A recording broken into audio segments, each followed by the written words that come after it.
वानी से राहुल गांधी बोले, प्रदेश को सरकार नहीं 53 अफसर चला रहे हैं, जिनमें मात्र एक ओबीसी का अफसर। कांग्रेस सत्ता में आई तो होगी जातिगत जनगणना। राहुल गांधी आज जिले के राजपुर में थे, जहां जिले की चारों विधानसभा के कांग्रेस प्रत्याशियों के पक्ष में एक आम सभा को संबोधित किया। इस दौरान हजारों की संख्या में कार्यकर्ता मौजूद थे। राहुल गांधी अपने भाषणों में भाजपा के इर्द गिर्द नजर आए। प्रदेश और केंद्र सरकार पर बरस रहे राहुल गांधी ने आदिवासी लेजर एक बार फिर मुद्दा छेड़ दिया। उन्होंने कहा, भाजपा आदिवासियों को वनवासी कहते हैं। क्यों कहती है? वो इसलिए कहती है क्योंकि अगले 15 वर्षों में जंगल समाप्त हो जाएंगे, आदिवासी शहरों में पलायन करेंगे और उनके बुरे दिन आ जाएंगे।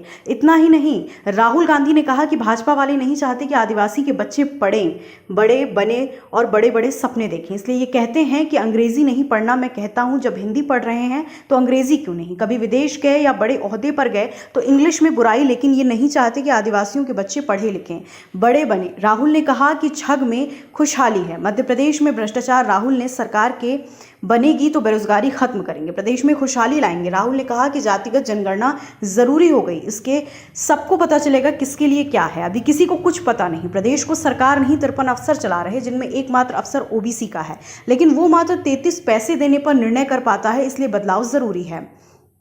प्रदेश और केंद्र में सरकार में आते ही जनगणना शुरू की जाएगी।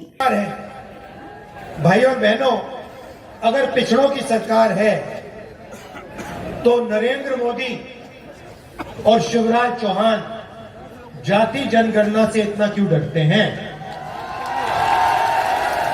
जैसे ही मैं स्टेज से शब्द कहता हूं जाति जनगणना, ये कांपने लग जाते हैं। क्यों? क्योंकि वो आदिवासियों को, दलितों को, पिछड़ों को अपनी सच्ची आबादी नहीं बताना चाहते।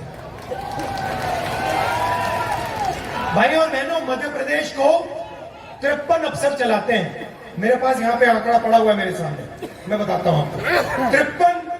53 अफसर मध्य प्रदेश की सरकार को चलाते हैं। ठीक है, सरकार को एमएलए नहीं चलाते।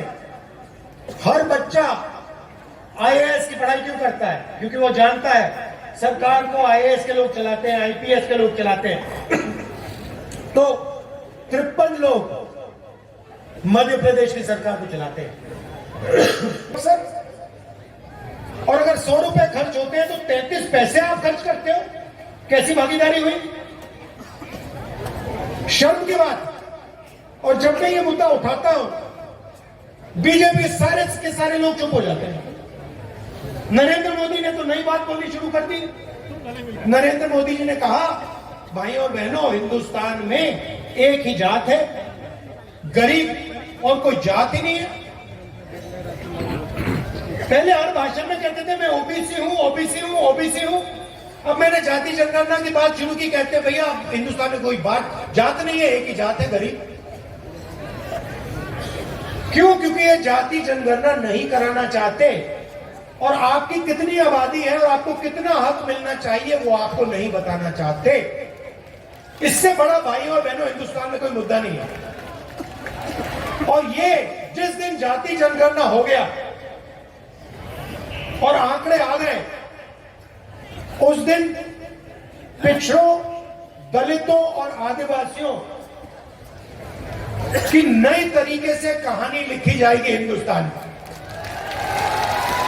और तो ये हम मध्य प्रदेश के किसानों के लिए, मजदूरों के लिए,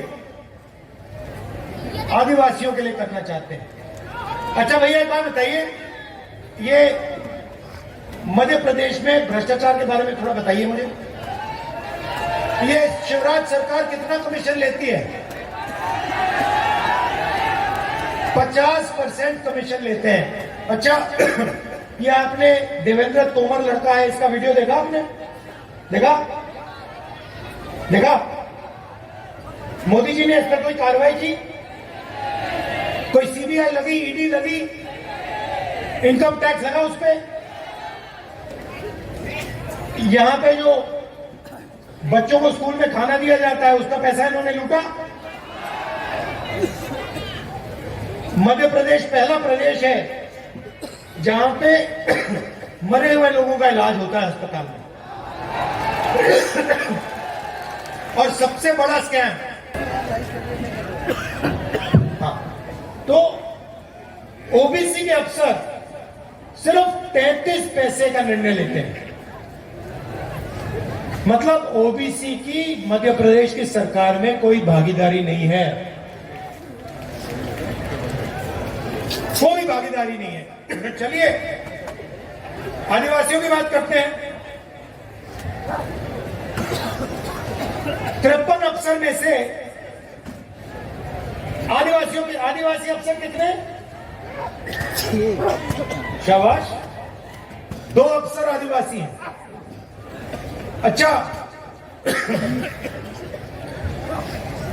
आदिवासी अफसर जो है वो बजट का कितने निर्णय लेते हैं? क्या नहीं किया। आप अगर बैंक के पास जाओगे, कहोगे भैया मैं बिजनेस चालू करना चाहता हूं, आपको कहेंगे भैया आप अदानी के बेटे नहीं हो, परे हो जाओ, आपको एक पैसा नहीं मिलेगा। ये हिंदुस्तान की सच्चाई है। 100, 200, 300 लोग हैं, उनके लिए सारे बैंक के दरवाजे खोले, लाल कालीन लग जाता है। और हमारे युवा जाते हैं, कहते भैया मैं व्यापार करना चाहता हूं, मैं छोटी सी कंपनी चलाना चाहता हूं, कहते नहीं, दीवान जैसे लड़कों को 1 रुपया नहीं देंगे। क्यों? आपने क्या गलती की? आप में क्या कमी है? आदिवासी के बेटियों में क्या कमी है? कोई कमी नहीं है। तो ये हमें बदलाव लाना है। ये 2-3 लोगों का हिंदुस्तान नहीं है, ये अरबों लोगों का हिंदुस्तान है, करोड़ों लोगों का हिंदुस्तान है, और इन्हें सबको भागीदारी मिलनी चाहिए। तो ये मैं आपसे कहने आया था। एक चीज की गारंटी मैं आपको दे रहा हूं, मध्य प्रदेश में सरकार आएगी, यहां पे जाति जनगणना शुरू हो जाएगी, दिल्ली में सरकार आएगी, जाति जनगणना शुरू हो जाएगी, और हम ओबीसी वर्ग को, दलित वर्ग को, आदिवासी सकती, क्योंकि मोहब्बत की दुकान की नींव न्याय है। न्याय होना चाहिए, पिछड़ों को न्याय मिलना चाहिए, आदिवासियों को, दलितों को, जनरल को, सबको न्याय मिलना चाहिए। और आज अन्याय का हिंदुस्तान है। यहां पे 53 अफसर है, एक ओबीसी का है। 100 रुपए खर्च होते हैं, 33 पैसे ओबीसी अफसर खर्च करता है।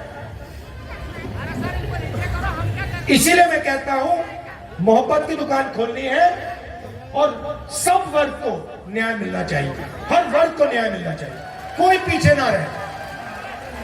सारे किसानों को एक साथ मिलकर हिंदुस्तान को चलाना चाहिए, फायदा सबको होना चाहिए, 2-3 चुने हुए लोगों को नहीं। अदानी जी हिंदुस्तान के एयरपोर्ट ले। खबर भारतवर्ष के लिए बड़वानी से आदित्य शर्मा की रिपोर्ट।